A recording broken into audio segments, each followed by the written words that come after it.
Hi అండి, నమస్తే. Welcome to Sai Annapurna kitchen. ఈరోజు మనం కందనకాయ ఫ్రై చేసుకుంటున్నామండి. ముందుగా ఇది కందనకాయని కట్ చేసుకొని శుభ్రం చేసుకోవాలి. ఇందులో కొంచెం పసుపు వేసుకోవాలి, అలాగే సరిపడంత సాల్ట్ కూడా వేసుకోవాలి. కొంచెం కారం కూడా వేసుకోవాలండి. మనం ఎంత తింటామో అంత కారం వేసుకోవచ్చు. నేను ఒక 2 స్పూన్లు వేస్తున్నాను. అలాగే ఎండుమిరపకాయలు, మిరియాలు, లవంగాలు మిక్సీ పట్టిన పౌడర్ కూడా వేసుకోవాలి. 1 స్పూన్ వేసుకోవాలి.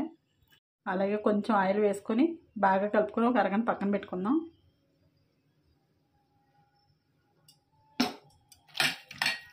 స్టవ్ మీద మూకుడు పెట్టుకొని ఆయిల్ వేసుకుందామండి. ఆయిల్ వేడైన తర్వాత కొంచెం జీలకర్ర, కొంచెం పచ్చిమిర్చి, కొన్ని వెల్లుల్లి రెబ్బలు వేసి వేయించుకోవాలండి. అలాగే కొంచెం కరివేపాకు కూడా వేద్దాం.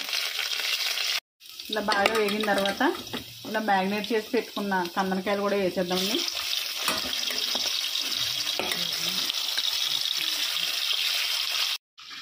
వేసుకొని బాగా కలిపి మూత పెట్టి ఉడికించుకుందామండి.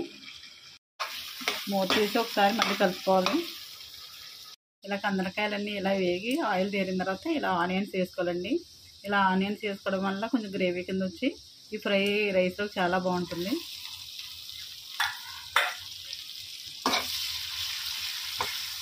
ఇలా కొంచెం ఉడికిన తర్వాత ధనియాల పొడి కూడా వేసుకోవాలండి. ఓకే అండి, కందనకాయ ఫ్రై రెడీ అయిపోయింది. ఇది వేరే సర్వింగ్ బౌల్లో తీసుకుందాం. ఓకే అండి, కందనకాయ ఫ్రై రెడీ అయిపోయింది. దీనిపైన కొత్తిమీర వేసుకుందామండి.